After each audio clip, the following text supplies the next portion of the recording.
most of us, you look down on Dalits as inferiors. What does it indicate? It indicates that you don't have brains here, you have gobar and bhusa here. And I say it openly, when you look down on a section of your own people, when in 1776, in the American Declaration of Independence, it was said that we hold these truths to be self-evident, that all men are created equal.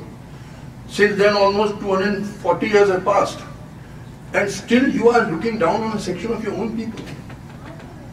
Now this, this is something which has to be combated by all patriotic people who love their country, all these divisive forces.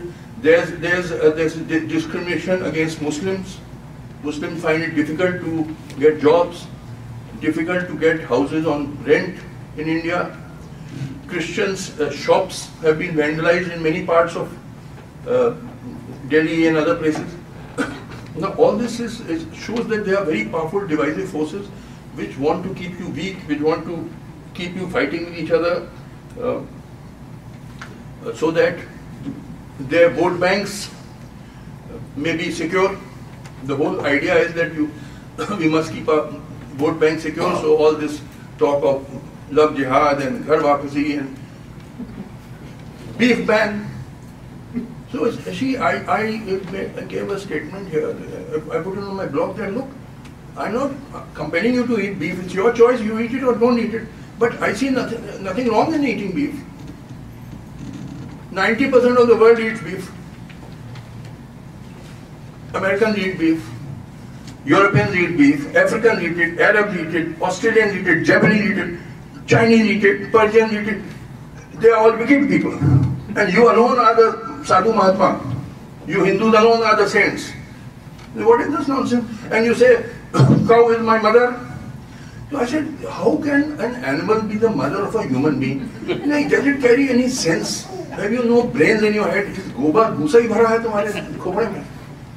You talk nonsense, and when in fact most of the cows, once they are above milk-bearing age, they are driven out of the house or wherever they live and left to starve. Many of them, you go in any road in India, you see these cows eating filth and garbage and polythene bags, and they die a plastic bag, they die a very painful death. Is that not cow slaughter? And there, she is not your mother. Would you drive your mother out like this and make her starve on the road? So it is all hypocrisy and just a vote-catching device. And when I raise my voice, see, in Northeast, in Nagaland, Mizoram, etc., beef eating is legal. It's openly sold, and it's a cheap source of protein for the people there. So do you want them to secede from India? If you ban beef, I can tell you they will say we are leaving India. This is our regular habit, our diet, and it's a cheap source of protein for us. We are Christians, we are not Hindus, and if you don't like it this way, all right, we are leaving India. You don't want to eat beef, don't eat it. I'm a Hindu, I have eaten beef many times. Does it make me a wicked man? All the people in America are wicked, are devils, and you alone are saints. What nonsense. I mean, just see the stupidity. And when I said this on my blog, huge demonstrations were held in India. And just as they were when I spoke, I said that this Gandhi was a British agent, which is a fact, but I'll prove it in some other meeting. So, all this, now I will, today I put up on my Facebook page, which some of you may have been following, that, see, for several years, I have been observing one-day fast in the month of Ramadan. Ramadan is going to start day after tomorrow. It is the holy month for Muslims. I am not a Muslim, I am an atheist, and I openly say I am an atheist.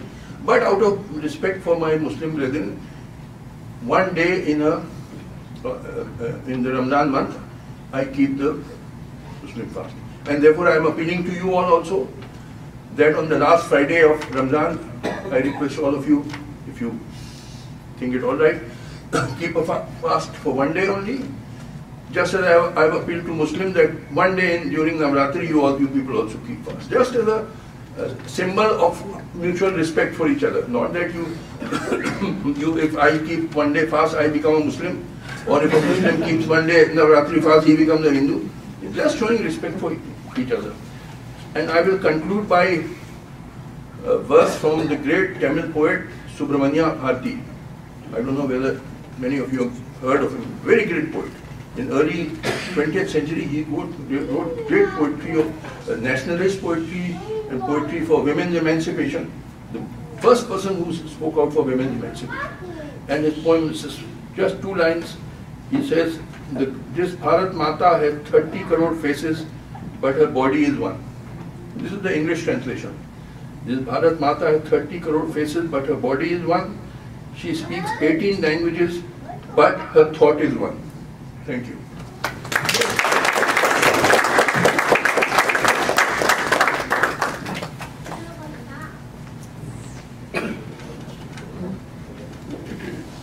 Thank you very much for Professor Ramakrishnan and you can take this.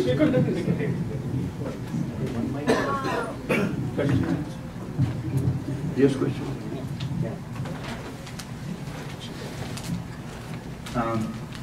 Thank you very much for Justice Mr. Kaju sir and Professor Kadapa sir for giving their experiences and their knowledge, and they are the old people, means they gone through, means as a professor, the head of the department, he served at the university, and about the Kaju sir, means he saw from the entire India. I feel that means I don't know any political star, even the Prime Minister of any our country doesn't know about that much of the India, but Kaju sir know about it. Because not only just reading, but he traveled, he worked in different states. So now, we are all as Indians. So I know here we came from all south, north, means all the people. So now we have any questions for the Kaju sir and Professor Adapa sir, you can ask the questions, please. Yeah. I can just say, this question is for Justice Kaju. I had spoken to earlier, but I'd like to, for the benefit of the audience, also like to know your thoughts about the recently discussed National Judicial Appointment Commission, in which now the politicians will be appointing Supreme Court and High Court judges. I'm obviously deeply concerned, but since I don't know the nuances of judicial process, maybe you can tell us the pros and cons, if there's any upside to this NJAC.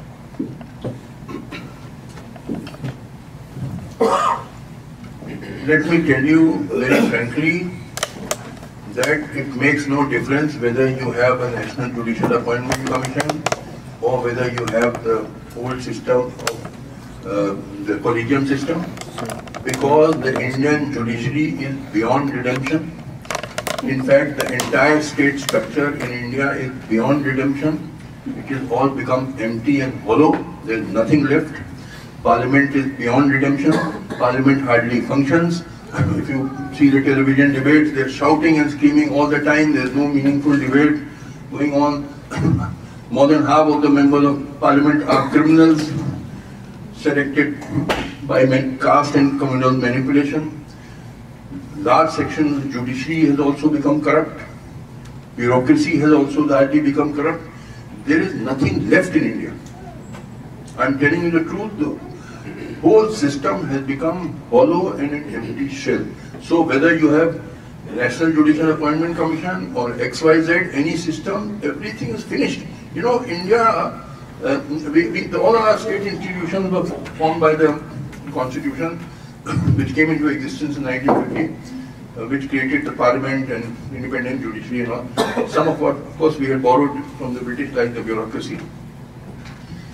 All that is finished. The constitution has exhausted itself. Nothing is left. Everything is empty and hollow. It's like a building which is beyond repair and renovation. Now you have to demolish it and make a fresh construction. My answer is it is Tweedledum and Tweedledee, whether you have this system, everything is finished in it. Now your politicians are a set of rogues and rascals who should be shot. They have looted the country of not crores but lakhs of crores and taken it to foreign banks. God knows where they have parked it, in Cayman Islands or Isle of Man or Mauritius or Hong Kong and Singapore. They have looted the country. Scam after scam was taking place during the UPA regime. Every second we cold block scam, 2G scam, CW.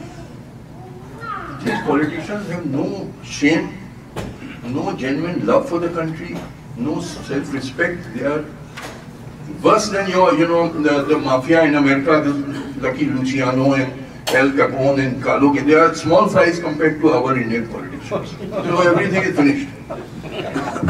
So what is the solution?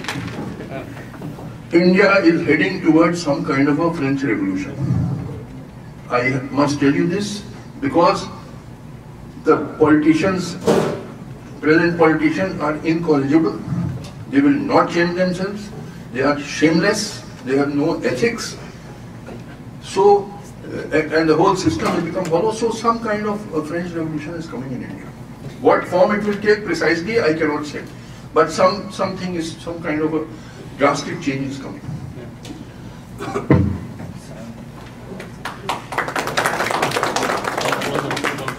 Is Aam Aadmi Party revolution is the solution? Aam Aadmi Party is also a set of jokers.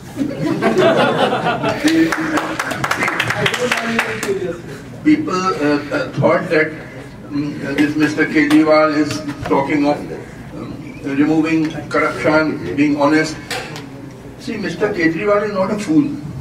He knows that corruption is so deeply entrenched in India and so widespread in India that if he really tries to suppress corruption, he will not be able to eliminate corruption, but Mr. Kejriwal will certainly be eliminated because the mafia will gang up against him. Mafia meaning the politicians, big businessmen, the land and building mafia, the mining mafia, they all gang up and eliminate him. So he's not a fool, he'll just pay lip service to suppressing corruption by maybe suspending one or two clerks. He will not go after the big sharks. He will just pretend to suppress corruption but not genuinely and seriously do it. Because the system is so corrupt, corruption is so widespread, you can't do anything about it. You have to demolish. It's like a building which is beyond repair or renovation. It has to be demolished and fresh construction has to be done. So please don't have any illusion that some miracle man will come. Kejriwal, I've called him a sapno ka saudagar, seller of dreams. Once Mr. Modi sold you a dream of Vikas. So like madcaps, you all went like children going after the piper of feminine, including all you people in America. NRIs. When I came a couple of years back, all of you were